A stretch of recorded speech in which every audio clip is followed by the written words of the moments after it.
Assalamualaikum warahmatullahi wabarakatuh. Perkenalkan, nama saya Nurul Aulia Putri Zakaria dari kelas L. Saya akan mempresentasikan tugas analisis putusan perdata. Yang pertama ada identitas putusan, nomor putusan 1237 K/PDT/2013. Nama pengadilan Mahkamah Agung Republik Indonesia. Tahun putusan 2014. Para pihak dalam perkara ini terdapat dua pihak, yaitu penggugat Ramli bin Sila dan tergugat ada Hasiding bin Silang. Baik, masuk di kronologi kasus. Sengketa tanah ini merupakan peninggalan orang tua penggugat, yaitu Sila bin Dugung. Tanah tersebut berupa kebun yang telah lama dikelola oleh keluarga penggugat dan memiliki berbagai tanaman. Dalamnya itu seperti ada kemiri, kapok, jati, dan cengkeh. Setelah orang tua penggugat meninggal dunia sekitar tahun 1963, penguasaan tanah tersebut berubah. Tergugat mulai menguasai tanah tersebut tanpa izin dari penggugat. Nah, sejak saat itu penggugat tidak lagi dapat mengelola tanah maupun mengambil hasil dari kebun tersebut. Nah, di situ penggugat merasa dirugikan karena tanah yang seharusnya menjadi hak sebagai ahli waris justru dikuasai oleh pihak lain. Nah, penggugat telah mencoba menyelesaikan masalah ini secara kekeluargaan, tetapi tetap tidak berhasil. Karena tidak ada penyelesaian, penggugat akhirnya mengajukan gugatan ini ke pengadilan untuk mendapatkan kembali haknya atas tanah tersebut. Baik, yang nomor 3, posita dan petitum. Posita atau dasar gugatan, penggugat menyatakan bahwa tanah yang menjadi objek sengketa adalah milik orang tuanya dan merupakan bagian dari harta warisan keluarganya. Yang kedua, tanah tersebut telah lama dikelola oleh orang tua penggugat sejak masih hidup, sehingga itu secara turun-temurun menjadi hak keluarga penggugat. Nah, setelah orang tua penggugat meninggal dunia, tidak ada pembagian warisan yang secara jelas menyatakan bahwa tanah ini menjadi milik tergugat. Namun, dalam kenyataannya, tergugat menguasai tanah tersebut secara sepihak tanpa izin dari penggugat atau sebagai ahli waris. Penggugat tidak lagi dapat mengelola tanah maupun mengambil hasil dari kebun tersebut karena setelah dikuasai oleh tergugat. Tergugat diduga telah mengambil hasil kebun, mengubah kondisi tanah tanpa persetujuan dari penggugat. Penggugat juga menduga bahwa tergugat telah membuat atau mengurus surat kepemilikan tanah secara tidak sah. Tindakan tergugat tersebut telah merugikan penggugat baik dari segi ekonomi maupun sebagai hak ahli waris. Penggugat telah berusaha menyelesaikan masalah ini secara kekeluargaan, namun tetap tidak berhasil.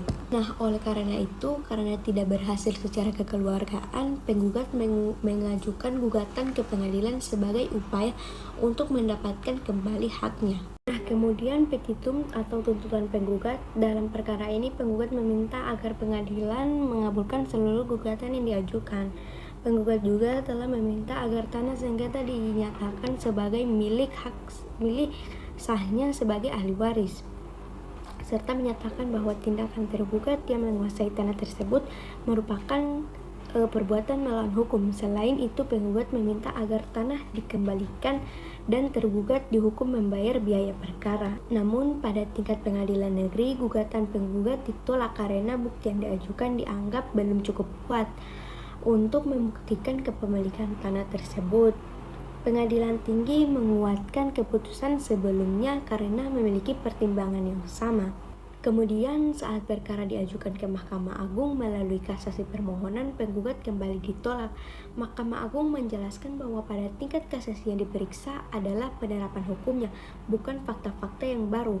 Nah, saksi dan bukti dari penggugat dinilai kurang kuat, sedangkan pihak tergugat dianggap lebih mampu membuktikan penguasaan atas tanah sengketa tersebut. Kalau dianalisis, inti masalah dalam perkara ini sebenarnya ada pada pembuktiannya. Penggugat memang merasa dirugikan karena tidak bisa menguasai tanah tersebut. Tetapi dalam hukum perdata, perasaan dirugikan saja tidak cukup. Harus ada bukti-bukti yang benar kuat untuk membuktikan bahwa tanah itu memang milik penggugat. Nah, karena bukti kepemilikan yang diajukan penggugat dianggap belum kuat, hakim juga sulit menyatakan bahwa tindakan tergugat merupakan perbuatan melawan hukum.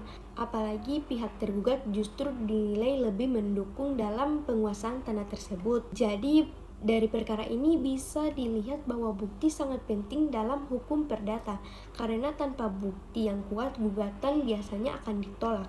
Nah, kalau menurut pendapat saya, putusan hakim dalam perkara ini sudah tepat karena hakim memutuskan berdasarkan bukti yang ada, bukan hanya berdasarkan pengakuan dari salah satu pihak saja. Nah, selain itu perkara ini menunjukkan bahwa masyarakat masyarakat perlu memahami pentingnya bukti kepemilikan tanah, terutama tanah warisan. Nah, kemudian kemungkinan juga masih ada pihak lain seperti ahli waris yang sebenarnya memiliki kepentingan terhadap tanah itu, tetapi tidak dilibatkan dalam gugatan. Itu bisa menjadi salah satu kelemahan dari penggugat. Jadi seharusnya sebelum mengajukan gugatan, penggugat perlu meyakini bukti yang lebih kuat dan melibatkan semua pihak yang berkepentingan agar hasilnya